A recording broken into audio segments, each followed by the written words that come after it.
Welcome to episode 7 of the TV Autopsy, slicing its way through the series you love. My name is James. My name is Deborah. And I'm Megan.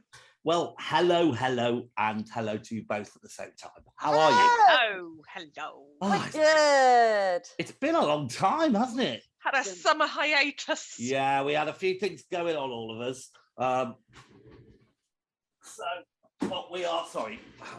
we are back.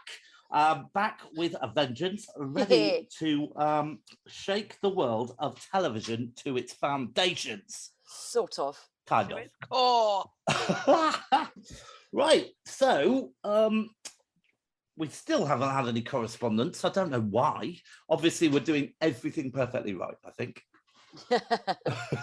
People are sitting there wanting to write something, but it's perfect. Where would they write to us if they wanted to write to us? Oh, that's a very good point. No idea. A TV Autopsy at TV Autopsy Podcast at gmail.com. There is a Facebook page. You can just search for that on TV Autopsy. Oh, goodness. There's Twitter, there's Instagram. TV_autopsy at Instagram. Just slide into our DMs. Come on, drop us a line, say how good we are or how bad we are, but please, preferably how good we are. Yeah. Right. Okay, so let's have a little bit of news.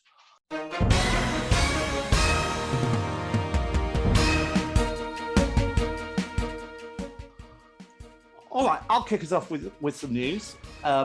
News that both of you already know about, but our listener doesn't. We have a new feature. What? Yeah, so our new feature is called Post Mortem. It's going to be popping up after our credits. And what we thought it is Megan, what is it?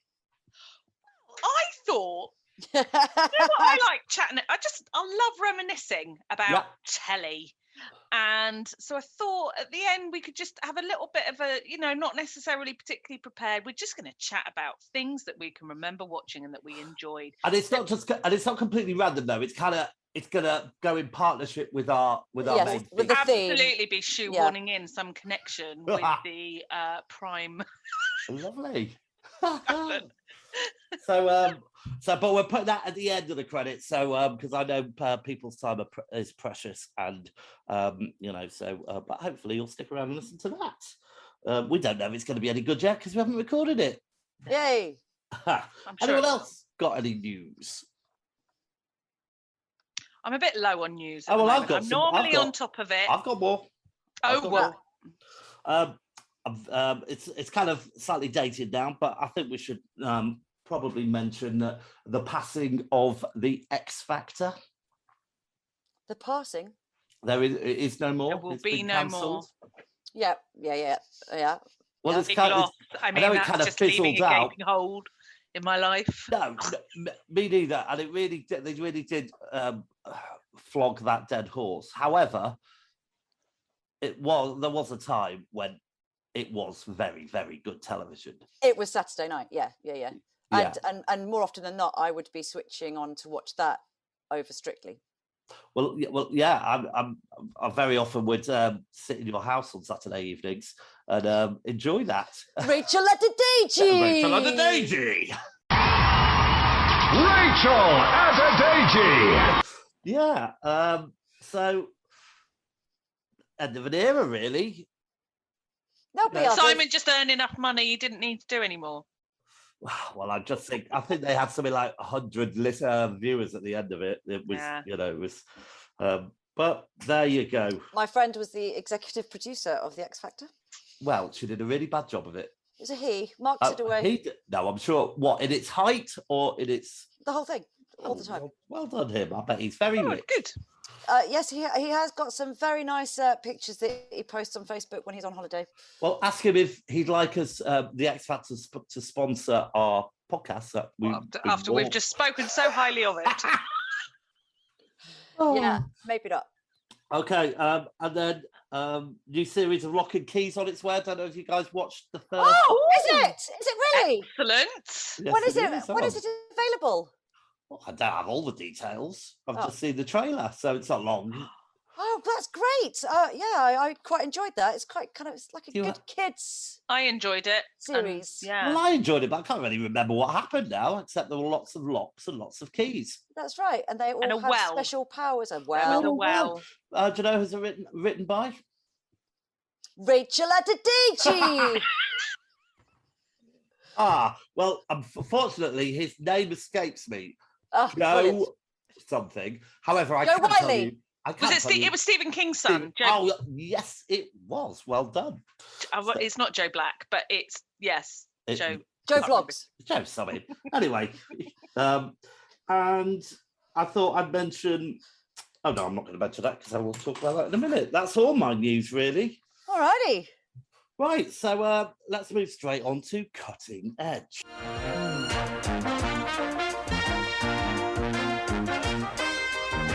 Gentlemen, you are about to enter the most fascinating sphere of police work, the world of forensic medicine. Oh, now I have a Cutting Edge. I should hope so. What have you been watching to recommend to the nation? I watched White Lotus.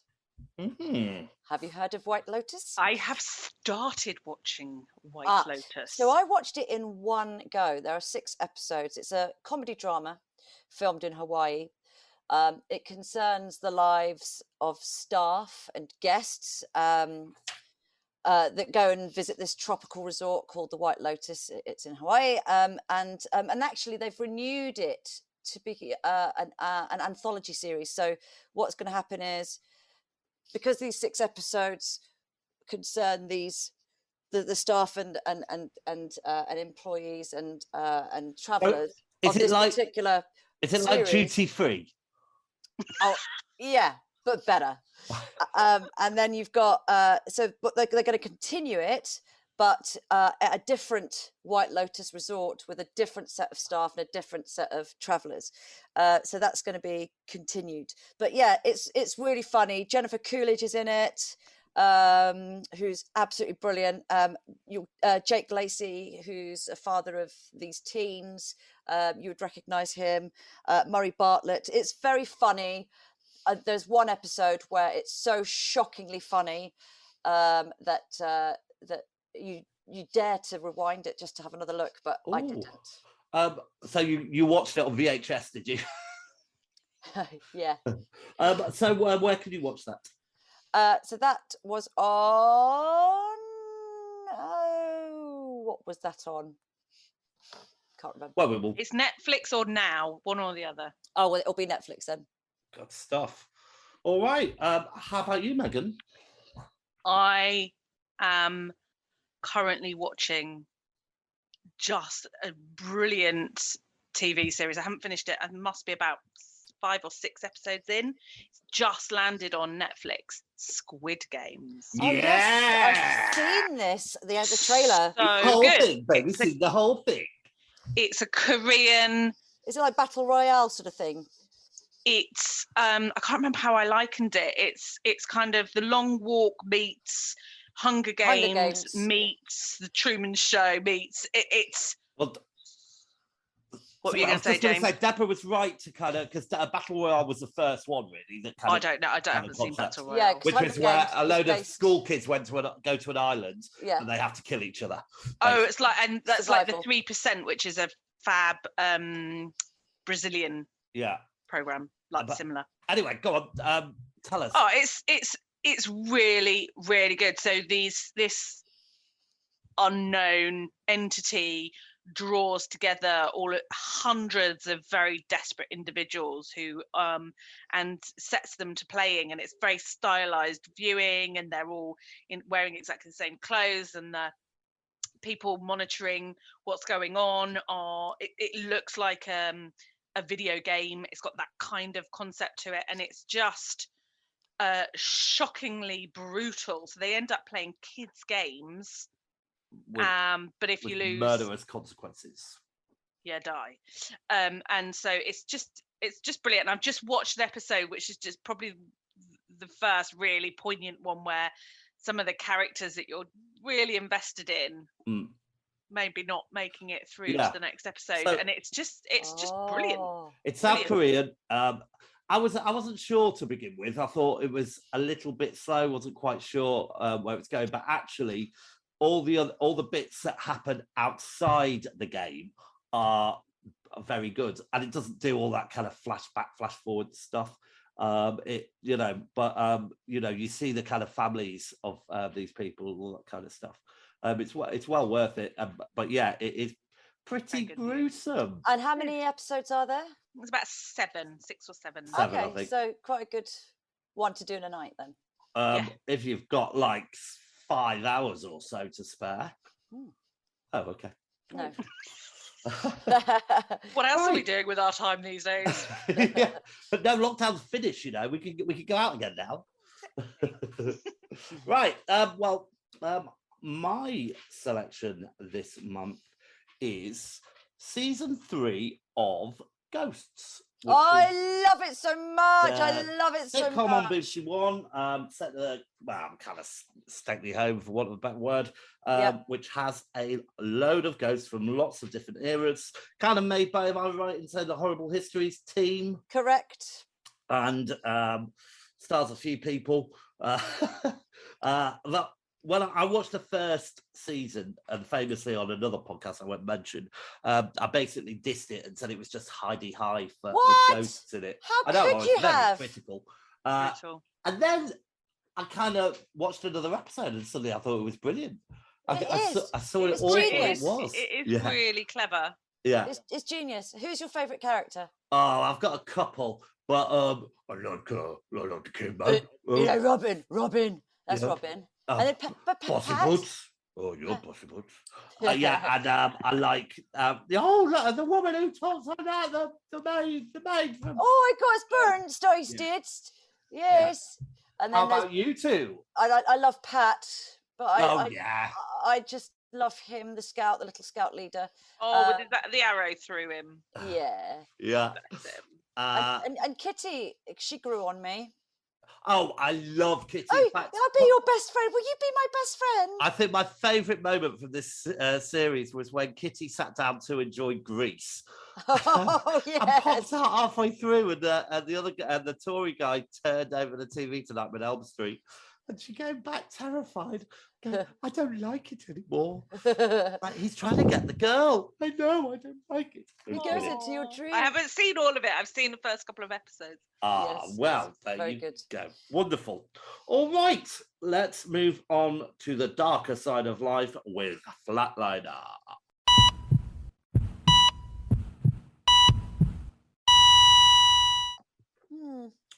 All right, anyone been watching anything they haven't enjoyed? I've got one. It's a bit of a controversial one because I didn't absolutely. If you say the Serpent, I'll be really annoyed. Meh. No.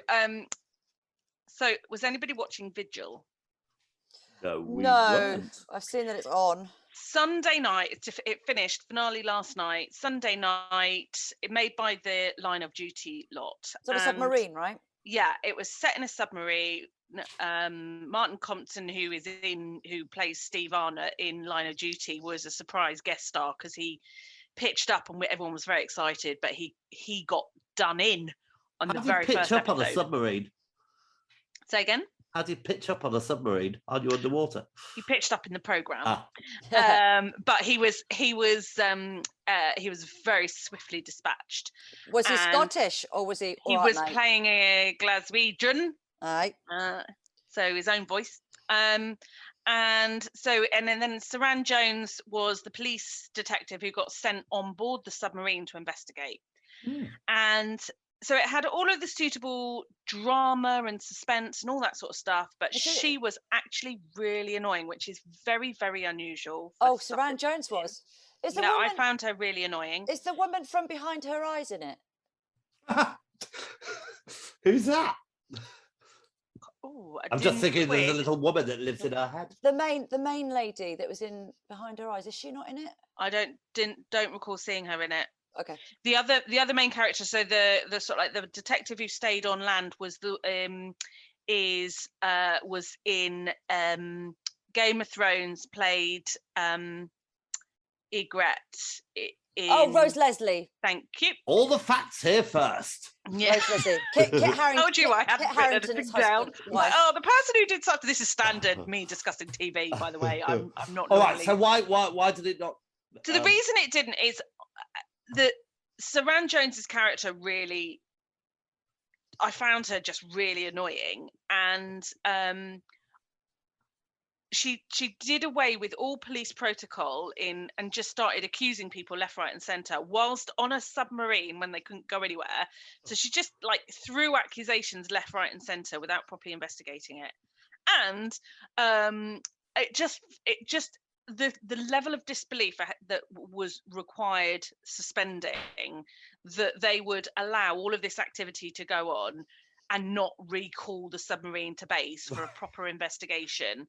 It just all felt hugely contrived. And by I watched it through to the end, but I was very disappointed, and it annoyed me. How many seasons? Episodes? 4 or 6. Not 5. I don't know. Not many. It's interesting that you mentioned Saran Jones, because I generally like her very much, and I watched the I Am Victoria. So that would be my flatliner. So the I Am anthology, which is you've got I Am Danielle, I Am Hannah, I Am Maria. So they're all I Am Woman. Separate stories about certain women doing something. I Am Victoria is the only one I've seen. It came on a recommendation, and I just thought it was really badly written. I thought she was as good as she could be. Yeah, she was as good as she could be, with a lot of close-up camera shots to kind of, I don't know, bed into the truth behind the eyes and all this sort of stuff. But I just thought it was just. I watched the first half of it, but it was on at like going to bed time. Hold on, what are we talking about? Oh, this one, yeah. I Am Victoria, and I found it so stressful that I knew I wouldn't sleep, so I had to stop watching it because I found it. But I thought she was excellent. Yeah. I thought that the explosion of emotions and the how they got over some of these like family relationships was brilliant. I just thought there was precisely zero chemistry between her and her husband. Oh yeah. It felt so flat. It was, even though they were sort of like imploding, it didn't have any of that. I found it was very, and like I say, Saran, she did as good as she could with the material, because I just felt there was a bit of overacting with all this. I'm hyperventilating, and it just felt a bit GCSE level drama. Did she have asthma or something? Why was she doing that? No, because she's just having a... There was a lot of that in Vigil. Oh my God. Because she ran out of meds while she was on the boat. So she was just like, I say this thing nowadays when I watch something and the acting, you can really see the acting. You can really see them acting. Yeah, All right. Okay. Well, you may remember that last month my flatliner was Supergirl, to which I unfortunately didn't finish the entire run because it's not finished yet. They're still making the damn thing. But there's only about 7 or 8 episodes to go. You'll be. I do like your commitment to your flatliners. Well, you'll be impressed because watch them. This month's flatliner, I've been watching all the series of The Flash, which, in comparison to Supergirl, isn't as good. So I don't know what I'm doing really. What are you doing? I think you are stretching it when your superpower is just speed, because Superman's got speed and all the rest of the stuff, as has Supergirl, but they have to kind of convolute all these storylines about speed. Apparently there's a speed force which is like a mystical quality. It's all absolute nonsense, and I know that's a very 70s notion, isn't it? Well, I think that one superpower, and what I'm saying is that every story revolves around the ability for that person that's in the story to deal with it. Absolutely. Anyway, only 4 more seasons to go, and then I'm free. And then I'll probably end up watching The Arrow. And then don't do it to yourself. I know. It's like self-flagellation. Right. That's enough of all that. So let's get on with our main feature, shall we? The series up for dissection this month is The Serpent. And before we have some wonderful facts from our wonderful Deborah, let's have a little clip. It's a good life that I provide here. I have been good to you. And you understand why it's hard for me to accept that you just want to leave.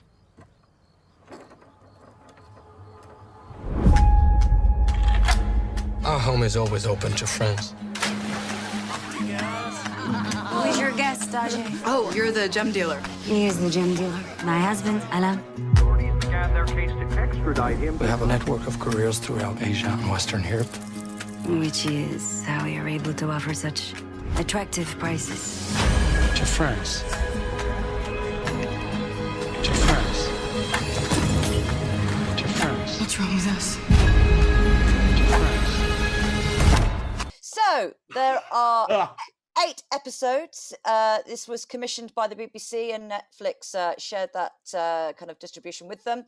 Hans Helbo and Tom Shankland, they directed it, 4 episodes each. Hans Helbo did Spiral, Cobra, Riviera. Tom Shankland did the Les Mis TV series, Missing, The Leftovers. We did 1 episode of The Leftovers. Ripper Street, House of Cards. Locations filmed in Bangkok, Thailand. Then COVID happened.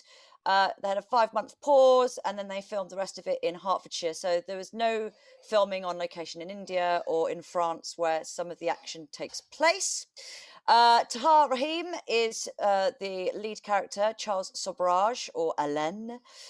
He was notable in, I've not seen it, but Mauritianen, which was with Jodie Foster. That was a Golden Globe nomination. Then you have Jenna Coleman, who plays Monique, or Marie-André. She's in Doctor Who, Victoria, Inside Number 9, The Cry, Emma Dale. Billy Howell, who plays Herman, who is the Dutch diplomat. He's Rey's father in Star Wars, and he's British. Ellie Bamber, who plays Angela, his wife. She's also British. She was Cosette in Les Mis, the TV series, and she was also in Nocturnal Animals, the film. Mathilde Varnier, just giving her a special mention. She's Nadine. She was in Spiral. Tim McInerney.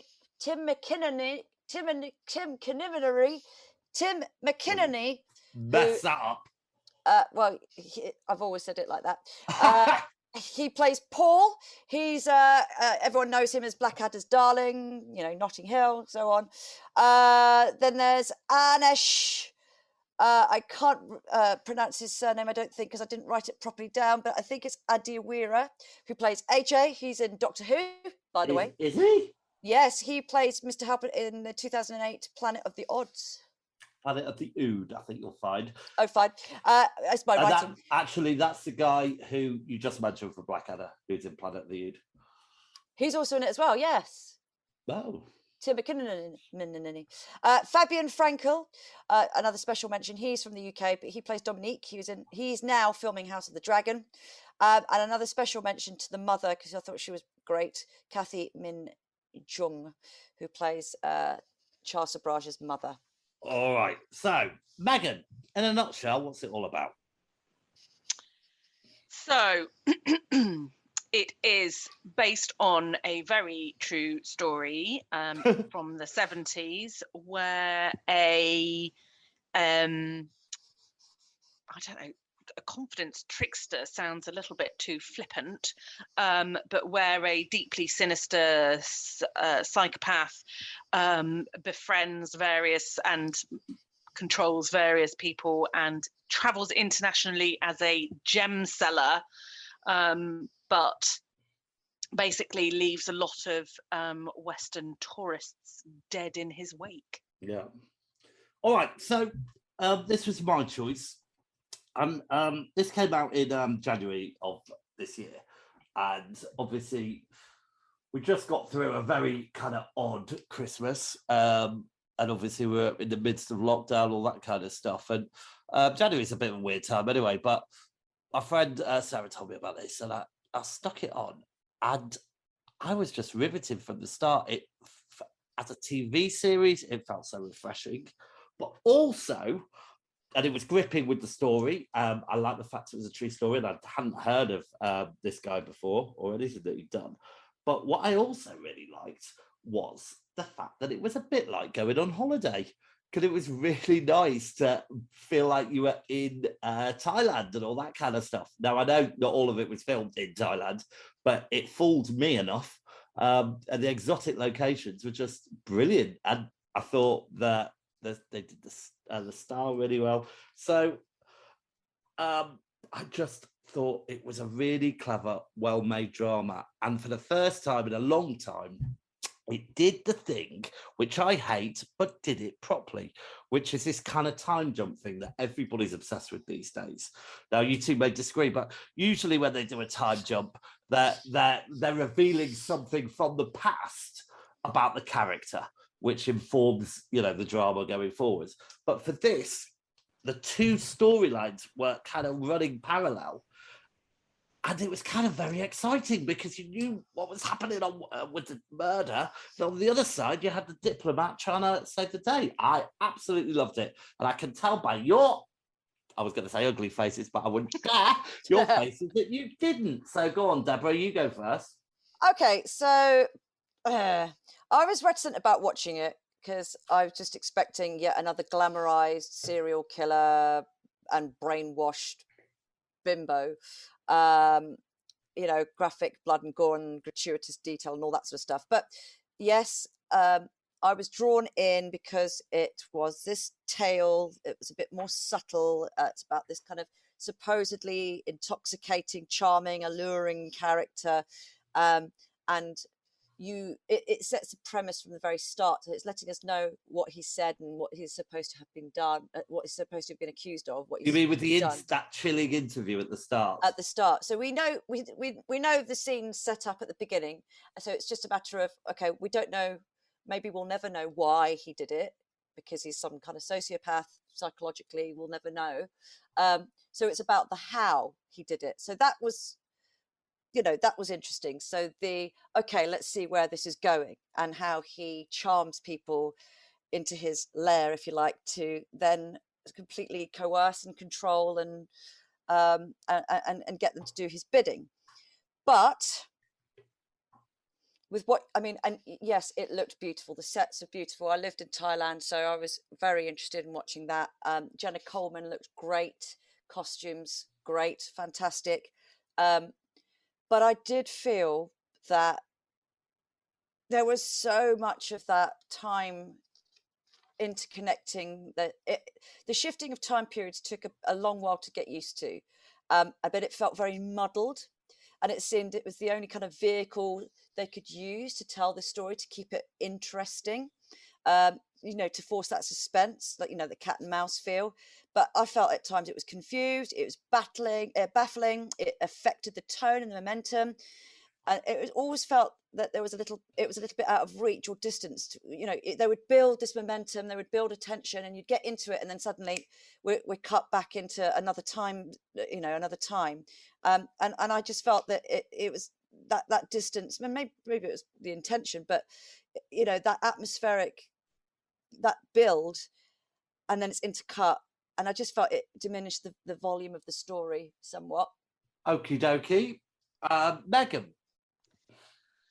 So I started watching it when it first came out and didn't get into it. So when you nominated it, I had to go back in and start watching it again.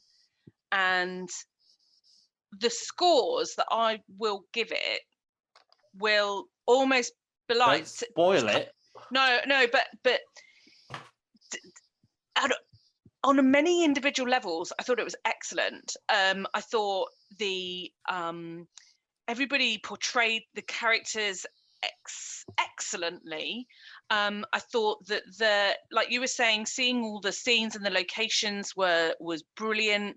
I thought seeing the 70s style and the costumes, all of that was just excellent. And really, all of those had big ticks against them. Yeah. I thought that the way that they showed, I thought Jenna Coleman was phenomenal in the whole way through. You're like, is she really being controlled? Is she really in on it? Does she know what's going on? Is she as blasé as she makes out at sometimes? And she seemed really. So I thought that, and I thought her I thought there was an excellent tension between her and him. But there was tension everywhere, whether it was... Well, was there? Because I didn't feel that in that sense. And I think my overarching thing was it went on too long and they were trying really hard. To your point, Deborah, the jumping between the timelines, I was having to work so hard to know what period. There was very little given away. I just watched another series called Cruel Summer, and they went completely the opposite way. So they were jumping around between 3 separate year periods, but they'd given the main character braces for 1 year, like teeth braces, that they gave her a different hair color for the second year, and they chopped all her hair off for the third. So you always knew. I mean, it was a bit clumsy, but you did always instantly know where you are in the time period, so you could piece it all together. But it did feel like I couldn't always follow, keep track of it, and it only really fell into place, I guess, right at the end, which is probably what they were going for.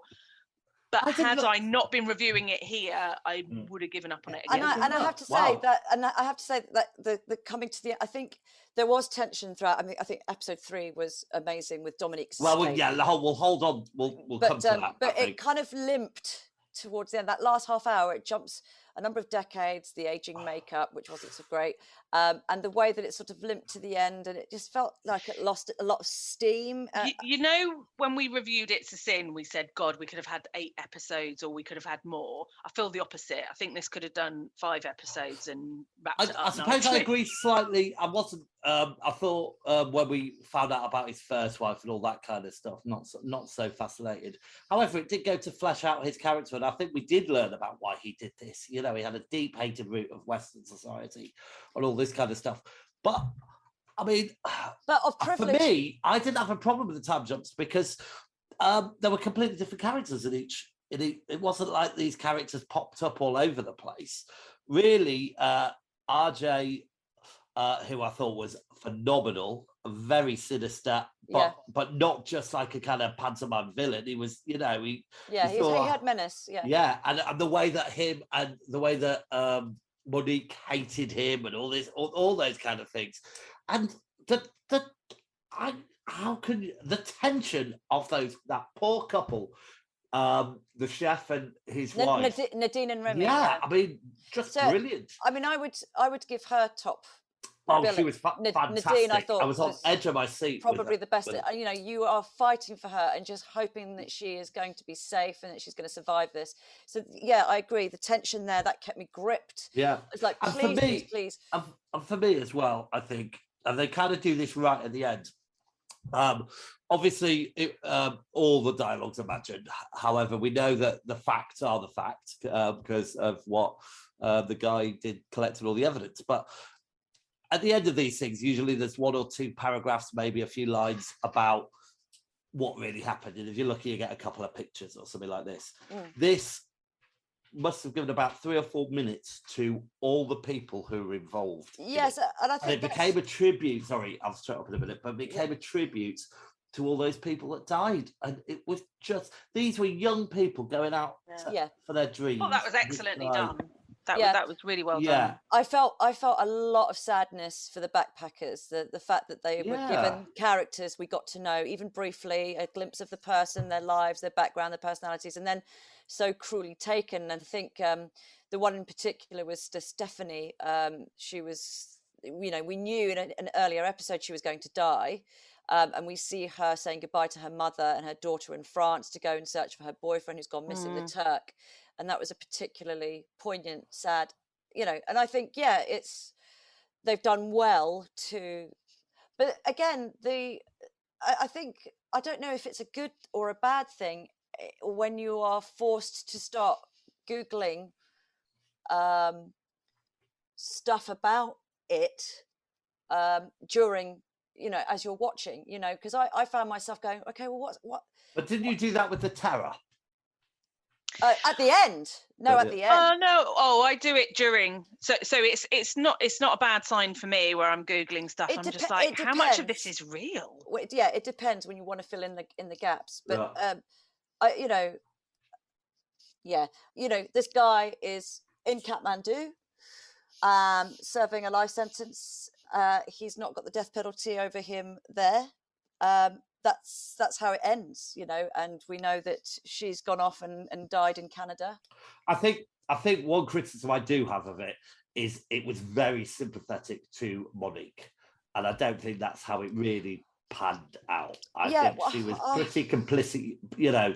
It was almost like, oh, I've just fallen into the fact that I'm poisoning all these people. Yeah, I mean, we get to see a lot of different viewpoints, but mainly it's about Jenna's emotional involvement and psychological state. And I've never really got on previously with Jenna Coleman's work. I appreciated her on this, but I still found elements of her very insipid character quite irritating, quite grating. Quite often she would be sat there with not a gormless look, that's the wrong thing to say, but a very blank kind of vacant kind of staring into space look, kind of. Do you not take that as being deliberate? Is he really doing that? I thought she was brilliant. I thought she was excellent. There were just moments where I just thought, okay, we're just looking at your beauty at the moment because the camera loves you. We're not getting anything else but you. I took that as being a bit deeper, in that, like, he'd be targeting certain types of people, and he would have targeted. Yeah, I was definitely up for that. I think that said a lot about him as well, that he was able to. Yeah, well, look at con her. Yeah, well, he used her scar on her leg, didn't he? And all of that as an in, really, as exploiting a weakness, and the fact that he wouldn't have sex with her for ages and all this kind of stuff. It was all quite sinister. I mean, I think all the lead characters, I thought they were brilliant. I mean, RJ, I thought he pitched it perfectly. Charles, the guy who plays Charles Labrage, just like he was great. He was like this 70s gigolo Ken doll. Yeah, murderous Ken doll. Absolutely. And I really felt for what's Klittenberg? Is it Klittenberg or Klittenberg? Herman. You know, Herman Knippenberg. I mean, you could see the accent a bit with him, but he was trying his best. He was trying to solve the crimes, and nobody listened to him. Apparently, it's remarked in the Netherlands how he got a lot of his Dutch lines a bit wrong. Now, that's another thing. They did something that Eldorado never achieved. Multilingual program. I thank you. Sure. I mean, I was very. There's a lot of things that Eldorado never achieved. I was very impressed with Jenna's French speaking. Very impressed with that.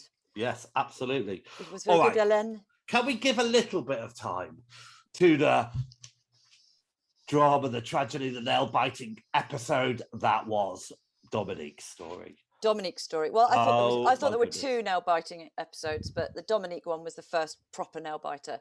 I mean, do we all have the same reaction to that? Were we on the edge of our seats? And totally. I know people say that, but I don't think I've ever felt that. And he's at the airport, and you're seeing the sort of like the sliding door principle, and you were like waiting for them to walk past. And, I felt quite sick.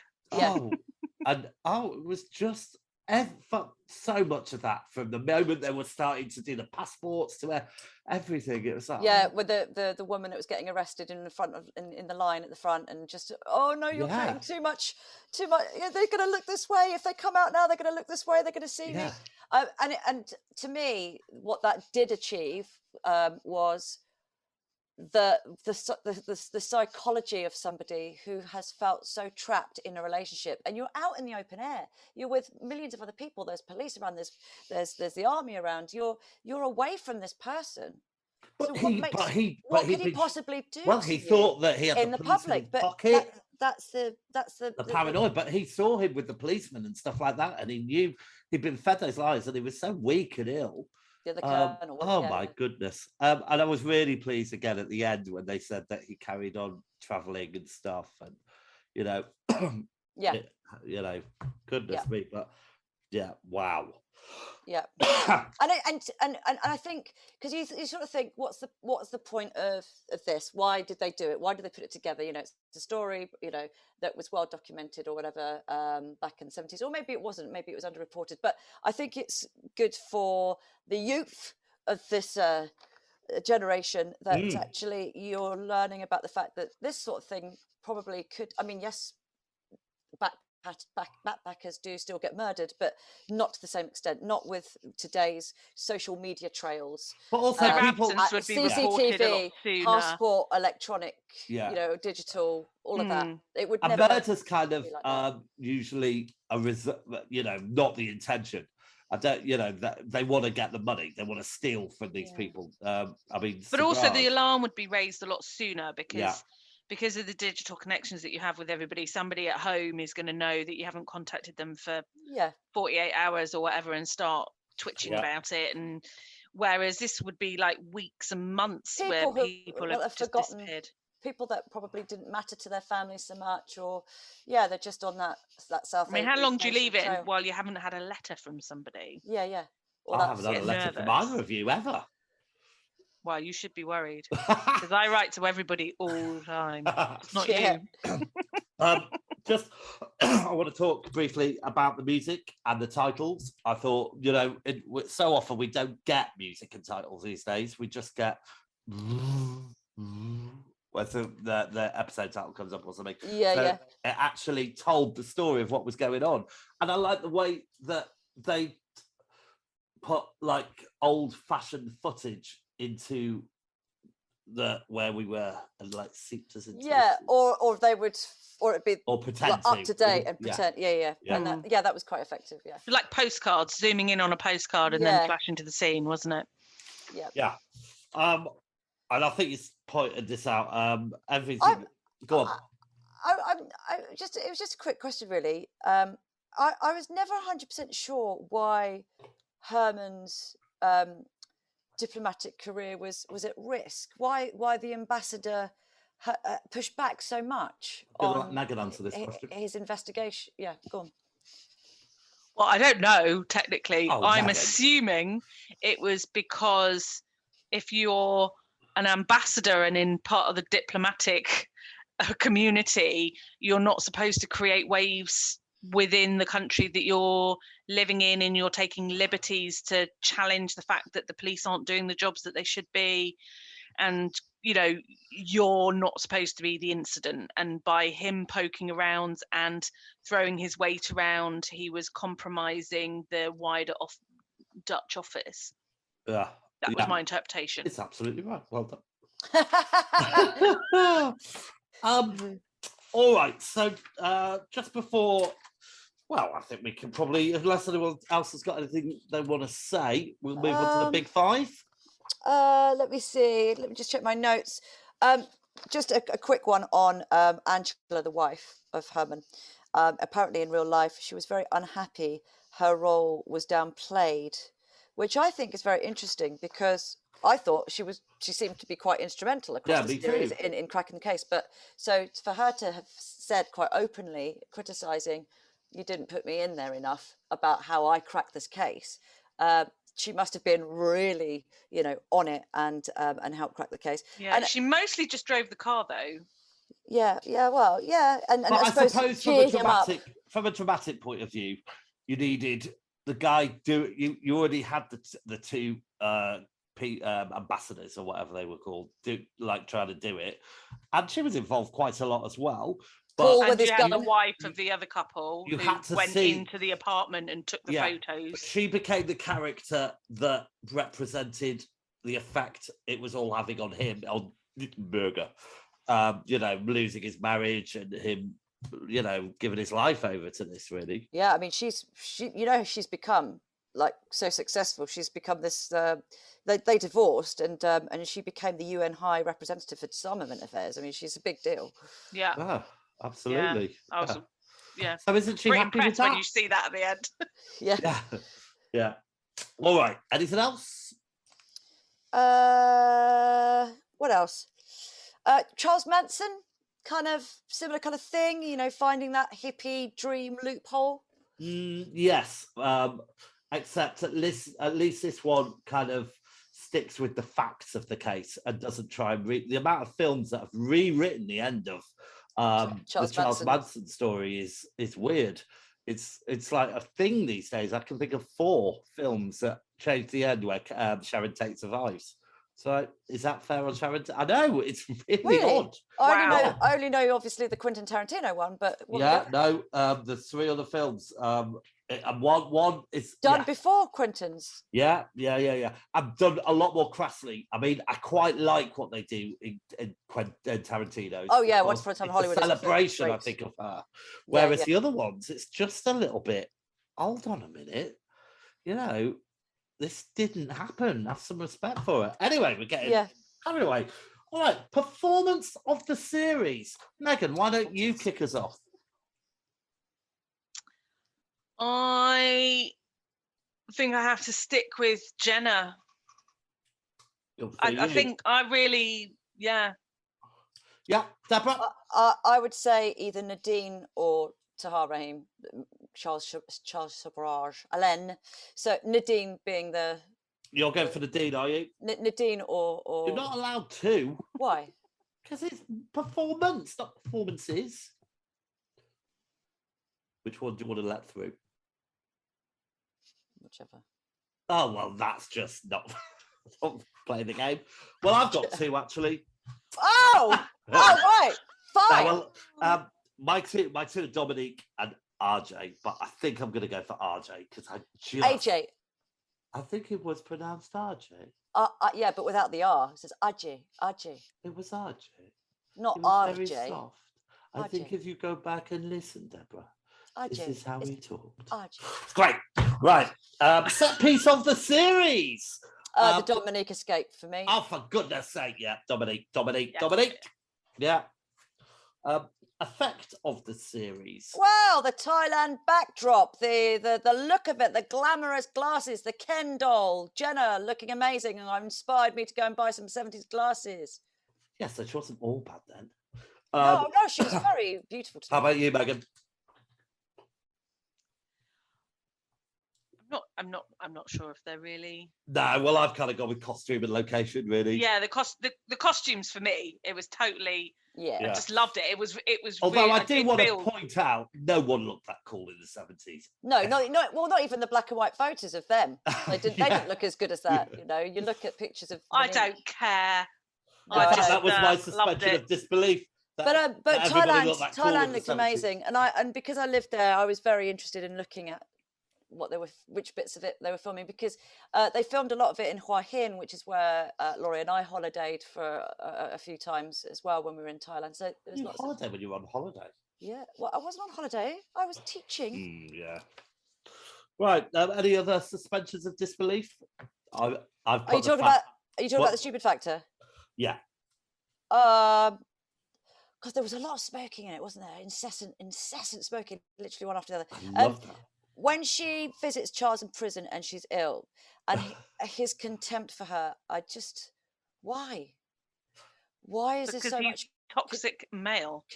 Well, I know, but he's put up with her in his mind, has he, for so long? I don't know. There was just. And that aging makeup was appalling. Well, I interpreted it as like that she was not the beautiful.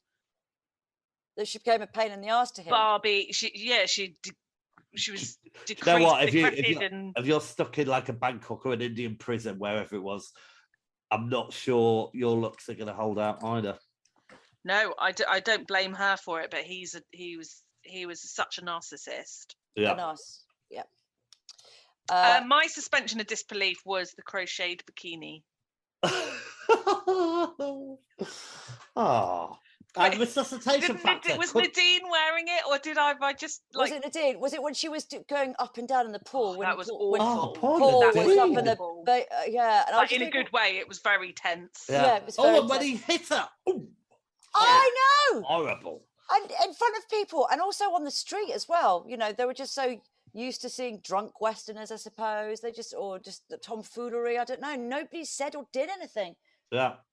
All right, resuscitation factor. Do you think we could get another series out of this? No, the guy's serving time in Kathmandu. That's it. Game over. Unless he escapes. Well, again, that would be his third time, wouldn't it? All right, so let's score it, shall we? Oh dear, I've got a feeling you guys aren't going to score it quite as high as me. All right, I'll kick us off. Storyline and plot, I've given it a 9 out of 10. 6. 7. Characterization and performances, Deborah. 7. Megan. 7. 10. Style. What? Yeah. It's like the best acting you've ever seen in your life, Do you Jane. remember when I was talking about the acting and I said everyone was really good? Yeah, but 10. Like the And the best bit acting about El Dorado. you have ever seen. Like you're Yeah. so That blown your away benchmark, it's that better you than Beldorado. I really liked El Dorado. My friend was in El Dorado. Which one? The ginger guy, Oh, Blair Lockhead.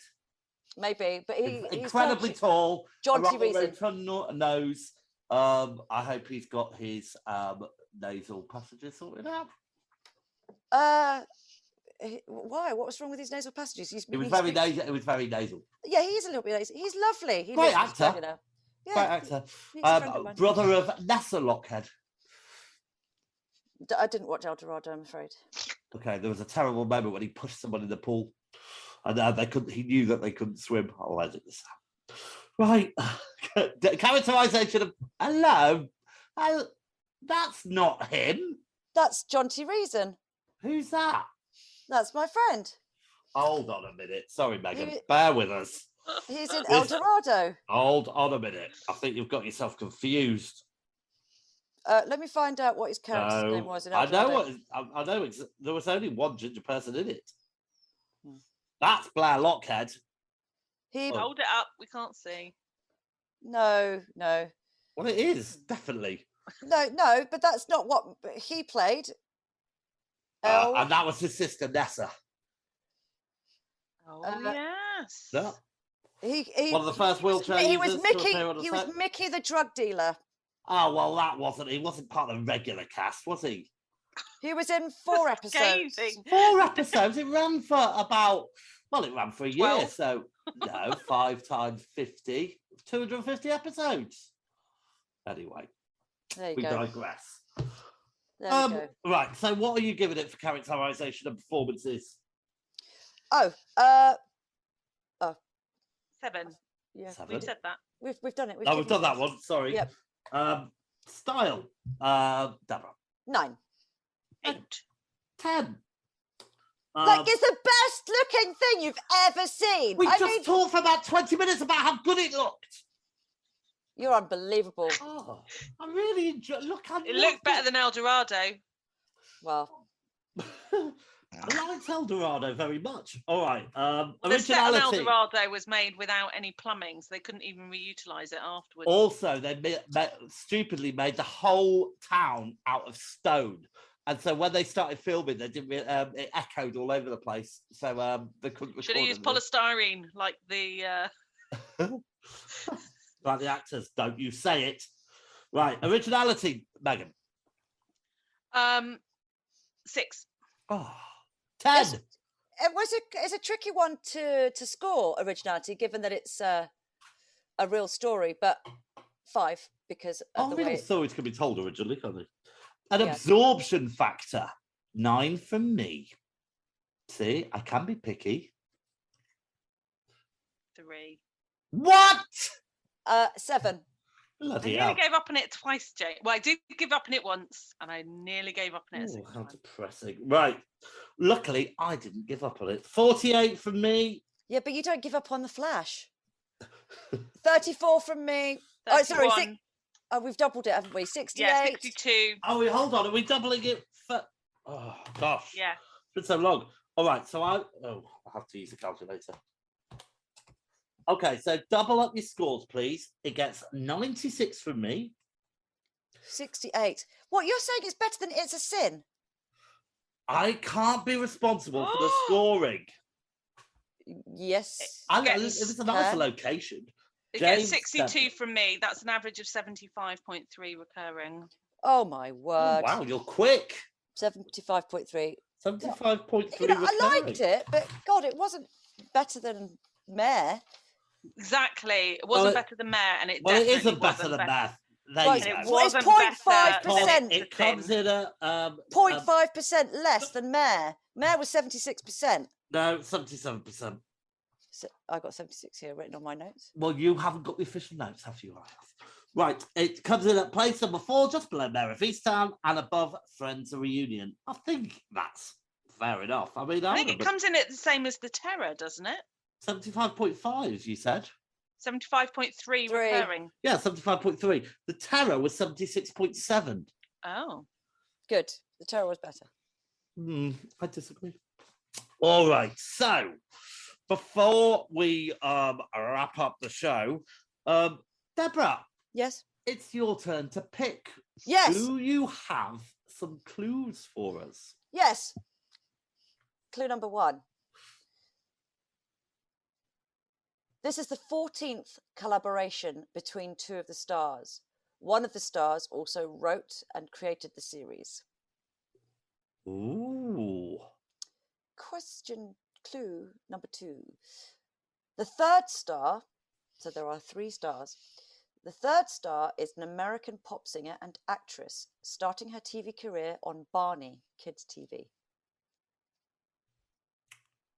And I just have to say, I didn't know about this until today, until I did a look up of what shall we look at next. Oh, hold on a minute. Is it that American pop star girl with black hair who used to be a wizard? Who used to be a wizard? Wizard of Waverly Place. Yeah, I think I've seen the trailer. Go on. Okay, clue number 3. The writer, star of the show, famously plays the banjo and was a stand-up comedian. He was also one of the biggest stars in the 80s and 90s. You're only allowed 3 clues. You sound like you've got more lined up. I've got one more, just as a backup, if you're stuck. The star of the show shares the same surname as the other star's first name. Oh, well, those clues are supposed to get easier as they go along. I've no idea. Do you, Megan? I don't know. No. You haven't got a clue. And as I say, I wouldn't have known because I only came across this show today. Okay, it is called Only Murders in the Building. Yes. It was only released at the end of August. Steve Martin, Martin Short, and Selena Gomez. It's on the Disney Plus channel. There's 10 episodes, and it's meant to be a hoot. I haven't got Disney Plus. Ah, I thought you did. All right, don't worry. I have a way of making it help. All right, I'll cough up. Okay. Oh no, I thought you did. No, it's fine. Oh, I thought, okay, we can move to another channel now because we've done Netflix, we've done BBC. Oh, I'm so sorry. Don't you worry. It's all right. There's ways of small investment for the. And I look forward to telling you all the story about when I met. What were those 2? Martin Short and Stephen, whatever his name is. Martin. They were on Martin the. Short. I was. They were on the One show about a year ago, and I was there. Very nice people. Get you. Oh.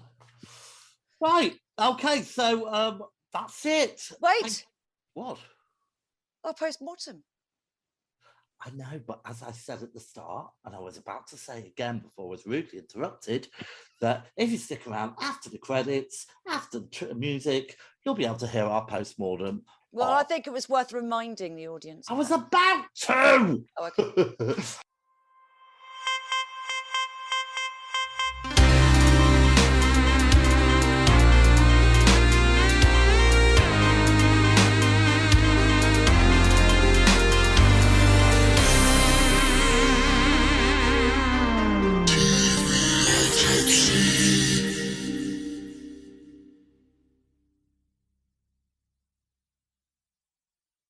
Can I sing a song?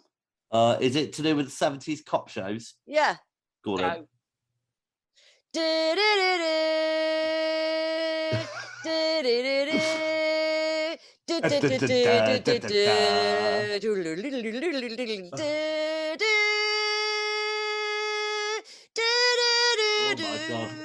Okay, so it's hard. We're going to get a warning for using music on the show with that one. Yeah. I don't think you could call that music. Now, what was that? The Rockford Files? Heart to Heart. No, it wasn't.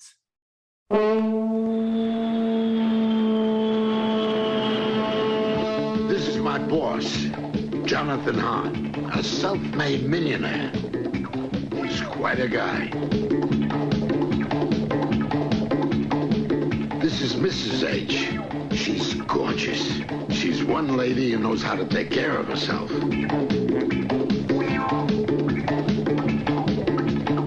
By the way, my name is Max. I take care of both of them, which ain't easy.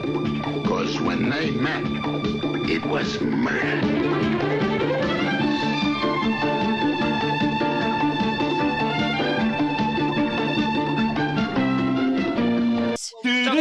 Oh yeah. I loved Heart to Heart. I loved it too, I and I loved watched it. and I watched an episode of it the other day, and it's Yeah. still as terrible and as charming as it ever was. Although I do watch it with very suspicious eyes. When I watch Robert Wagner, I just think, Why? What did he do he's a murderer. He's a murderer. in the show? He's a murderer in real When they life. met, it In real was life? murder. Of course. Oh, allegedly, yes. Hold on, who did he murder? He pushed Natalie Wood off the boat. Are we talking about real life or television life? Real life. Okay, I need to know who Natalie Wood is. West Side Story. West Side Story. The Rebel Without a Cause with James Dean. Oh, I well, maybe feel she would be pretty. The very most, annoying. the most beautiful, So wonderful pretty. actress, and she was his. You know, they were together, and they're on a yacht, and he flipping well pushed her off the boat. Allegedly, how do you know we're going to get sued our asses off? How do you know he pushed her off the boat? Maybe It's a very, very big. If you look on social media, you can watch Totally programs googling this. Totally upon googling it. programs. afterwards. There are so many documentaries and programs and So I eyewitness. Do her own suppose little that character so I suppose witnesses. if Rose had fallen when she was doing her stupid attention-seeking suicide bid in Titanic, and Jack hadn't been able to save her, he'd have been accused of killing her as well, would he? Titanic is made up, as in the story of Jack and Rose. Fairly sure there was a boat called Titanic. And I'm fairly sure there was people called Jack and Rose. Jack and Rose, the characters as portrayed by James Cameron, they're made up. The pearl of the ocean, the jewel of the ocean, the whatever in the ocean. I'm very excited about Titanic at the moment because my friend Jade has never seen it. And we're going to France in a couple of weeks and I'm taking a DVD. So every time I see her at the moment, I go, "Are you ready?" She goes, "What for?" "To go back to Titanic." Yes. And when you do watch it with her, just make a note of how many times, and they genuinely are taking the piss throughout the whole film when they say Jack, Rose, Rose, Jack, Jack, Rose, Rose, Jack, Rocky. Jack. Honestly, I've counted. They say it a million times because they're Only for taking two people that don't exist. Right, Megan, come on. What's your pick of the 70s cop drama or whatever we're looking at? Well, you can't beat a bit of Quincy, can you? Da, da, da, da, da, da. I think that, I mean, that's a classic. But I mean, there's just so many of them. Starsky and Hutch. Yeah, well, we've got a dog called Starsky. I mean, it's interesting. You've got a dog called Starsky. Yeah. You've got a dog called Columbo. Yeah, yeah, well, and I'm we've allowed got- to point out I was the first one to name my pet. Not true, actually. Not true. I've got a cat called Miss Marple. The persons that came up with the detective names was my mother-in-law with Cagney and Lacey, the two little Yorkie I don't Terriers. recognise your mother-in-law. Well, I don't care that you don't. She was the first one that came up with the detectives. Then you did. Then we did Miss Marple. Then Vicky did Audrey and Cooper from Twin Peaks. And now... In we've fact, got and Starsky. actually, Audrey wasn't a detective. What was she? She was just A character. she was Ben Horn's daughter, wasn't she? She could tangle a cherry. Oh, By the her. stalk with her tongue. Yes. I remember Anyway, that. come on, right. So come on, what was Quincy. your go-to show? Quincy, was it, Megan?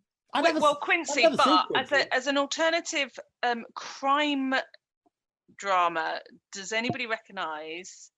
Da da da da da da. The Red Hand Gang! I love the Red Hand Da da Gang. da da da da da da da da da da.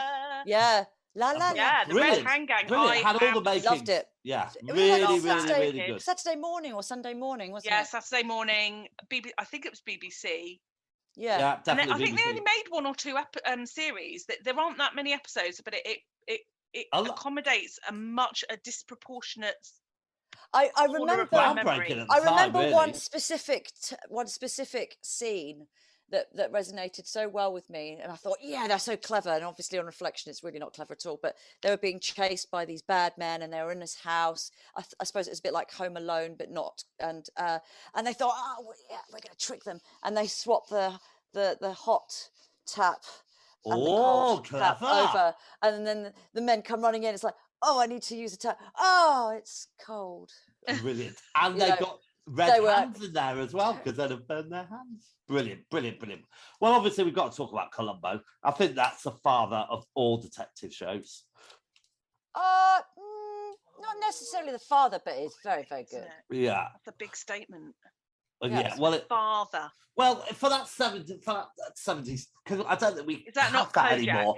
You had all those real stars that had come from either the movies and stuff like that, and they were all getting Peter on a Falk bit. could come from the movies. No, I know, but you know the guest stars. You'd always have a really important couple of guest stars. Oh, I see what you mean. Sorry. Oh, Billy Connolly was on that once, and he was awful. That's just ruined my point.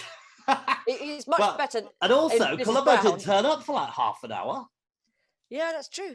Who You did? know, Yeah, Columbo, because they did the set the whole setup. So it was very different than any other in that you knew from the outset who had done it. Yeah. And it was watching them try and get away with it rather than every other cop show where they're trying to work out who it is. Who done it. And Yeah, you yeah. also don't know. Whereas Columbo, you knew, and that always resonated. Yeah, and there was also a bit of a social Very classic true. because the murderers were always loaded beyond belief. So why they didn't just get on a jet plane and fly away instead of having to go to all this trouble of murdering someone. But Columbo was like there in a raincoat and a crappy car and a very nice dog, and would just slowly annoy the hell out of them, which is brilliant. Yeah, rub them up the wrong way. You know, they would, and it was always the same. At the start, they would be tickled by this funny little man, and then they become mildly irritated, and then they get really fucking angry with him. And then they go, yeah, I got you. Do you think that his genesis was linked to Poirot? I think he has some similar. Yes, the whole irritating. He was born out of Poirot. I don't think he'd have existed had. I don't Poirot not recognise existed. Poirot. You don't recognise him. He's the man with the tash from No, Belgium. I've never seen that either. David Suchet. I mean, that He was on the technically radio fall today. into Never the seen 70s, Morse. does it? Never seen Poirot. Not. I don't think I've seen. Have you Miss seen Marple. 80 Days Around the World? Which one? With Willie Fogg? With Willie Fogg. Yes, of course. With the cat. Yes. Which I was very disappointed to find she wasn't in the book. The cat. The cat with the eye, yeah. Yeah. Anything else? It was a wolf with the eye. The cat was the goodie. Anyway, so yeah, that was quite a big statement. So if you're saying that he's the godfather or the father, then I suppose Jessica Fletcher, was she 70s or was that just 80s? She's 70s. I think they ran for a long time, that show. Tail end of the 70s, I think. Then she must be the godmother, or not? Yeah, it was a bit more, whereas Columbo was a bit more whiskey on the rocks. Murder She Wrote was a bit like a cup of tea and a bit of a scone. She's a bit more like Vera. She was a bit more like, well, no, she was a bit more like Miss Marple, wasn't she? Both of them robbed from Agatha Christie. Yeah. Yeah. Yep. Well, and then you got the tail end. Did Juliet Bravo make it into the 70s or was she 80s? It was definitely 80s. I want her to have been like. You had Juliet Bravo and Cat's 79. Eyes and all that kind of stuff, didn't you? All that was the one. And I love those. I loved, dramas where the Gentle the Touch. women were in charge. Yeah. Gentle Touch, yeah. Gentle Touch, and then Cat's Eyes spawned from that. And then obviously Pride and Dempsey Suspect. and Makepeace. Dempsey and Makepeace. Loved that was Dempsey and 80s, Makepeace. wasn't it? The Scarecrow and Mrs. King. Did it? The Scarecrow. Again, very disappointed to find out he wasn't actually a scarecrow. I watched a lot of like fantasy nonsense. The Scarecrow and what? Mrs. King. I don't know that. So was he like the Beast, or is there another one which? No, you're thinking of not Midnight Caller, but there was a Beauty and the Beast. Oh, Beauty and the which Beast. was so dull. No, it wasn't. We loved it. We watched it every was. Saturday. That was Linda Hamilton, who Nothing was in happened Terminator. in that show ever. I watched it every week. It was such a lovely. We want the sexual chemistry between lion and human. It was just so wonderful. We just wanted them to really kiss. a lion. I think he just had a facial deformity. Yeah, he looked like a lion. He had that sort of like separated top lip thing going Yeah. on, didn't he? They were and he had whiskers. Kojak. Yes. See, Was I that any don't good? think I ever really watched Kojak. I mean, I was very young, but I remember Telly Savalas very well and it being on, and I used to think he was called Kodak. And wasn't there a poem made up about him? A kid's poem. I can't remember. Something about a lollipop. I don't know. Starsky and Hutch. Never saw that. I've never seen any of these. Chips. Chips, That I was used to ancient. love That that. was So fairly Chips, ancient. I can remember being at my grandparents' and being told that we could either watch Starsky and Hutch or Chips, and I heard we can watch Starsky and Hutch or have chips. Oh. And so I said chips. I want chips. And everyone else was fighting for Starsky and Hutch, and for some reason I won, and was very disappointed to discover that it did not involve potato-y fried goodness. So that must have been on 2 different channels then. So I would imagine that Chips would have been on ITV. Chips then. was definitely on ITV. Yeah. Yeah. But I love Chips. I love. Was it Sancho? I don't really remember it. Sancho Panza. Why am I thinking? No, it wasn't It was Poncho. Does anyone remember what Chips stood for? Punchinelli. Oh, what was his name? Punch. It was Punch. What did Chips stand for? California Highway Patrol. Yeah, hold on. California Highway what? Patrol. California Highway Patrol. So they cheated. It's HI Highway Patrol. Oh. Highway to Heaven. No, that was never really a murder mystery. And it was also very 80s, Highway to Heaven. Very 80s. Very 80s indeed. Oh, so if you had to choose one, what would it be? To rewatch, like if you had to sit the down whole and lot. rewatch Oh, I one think right all now. of them are a bit hard to rewatch. No, just one episode. I know, but even one episode. I mean, I can't be bothered watching Columbo these days. I loved it when I was a kid. Deborah, you said you rewatched Height to Height. Yeah. What was it like? It was that was just complete It's nonsense. just so cozy, though. It's just really cozy. You sit back and it's ridiculous and cozy. Yeah. Okie dokie. Yeah, and unfortunately, with all these shows, they did the terrible thing of bringing them back for reunion specials. So they did it for Heart to Heart, and Max was dead, the dog was dead, the house had burned Freeway down. was dead. Who'd have thought 50 years later? Yeah. And Columbo was just very frail at the end. In fact, he wanted to do one final show, but they wouldn't let him. So Probably a wise decision. I would go, but I would quite happily watch Quincy. I never saw that. What's Dick Van Dyke one again? Asylum for Murder. That's the It one. was like virtually the 90s. It's practically still running. Featuring in the early episodes, Chachi from Happy Days. Oh, Scott Baio. Ah. I was totally in love with Scott Baio. Yeah. Did you hear what happened Karate to Jodie? Kid. Scott Baio. Did you hear what happened to Jodie? That's Ralph Macchio. Do you know Jodie from Chachi Loves Jodie? From Happy Days? Jodie. Yeah, died in poverty with nothing. Was it drugs? Yeah, drugs, alcohol, Yeah. caravan addiction.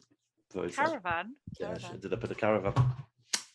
There we go. Oh, I thought you said she was addicted to caravans. Caravans. She was probably addicted to it a bit. Oh, well. Anything else? Any other cop I think we've kind of got all that covered. Magnum PI. Do you think those times will ever come again? Well, I mean, I don't watch these kind of procedural dramas, but it all Dukes seems of a bit Hazzard. grim these days. I think there are still lots of the police procedurals. We probably just don't watch it. You've got like Bones and Castle and Risley and Isles and Never heard of any of Vera and there's Midsummer Murders. Grantchester, not sort of police procedural, but there are loads. Silent Witness, yeah. So there are loads of them out there. And of course, we haven't mentioned the one that was made in the 2000s, but set in the 70s. Anyone tell me what that was? Made in Oh no, that was 60. Ashes I'm to Ashes. afraid you're out of time. No, it was Mars. Life on Mars. Ashes Like to that, Ashes Life on is Mars, and then one, the so follow-up was Ashes to Ashes, wasn't it? was indeed. Yeah. Right. So Well, there you go. that was Little- nice, wasn't Little it? jaunt down memory lane. So and we have no idea what this show's about for next time, do we? So we can't decide what our next thing is. So stay tuned, dear listener. More murder, isn't it? Well, it's comedy murder in buildings. Comedy murders. Nice. Murder Most Horrid springs to mind. So comedy murders. There we go. That's what we can cover next time. Comedy Get murder. your thinking caps on. Comedy murders. Oh, I quite like that, Is George. murder ever funny? Murder Most Horrid. Clue. Is it really funny?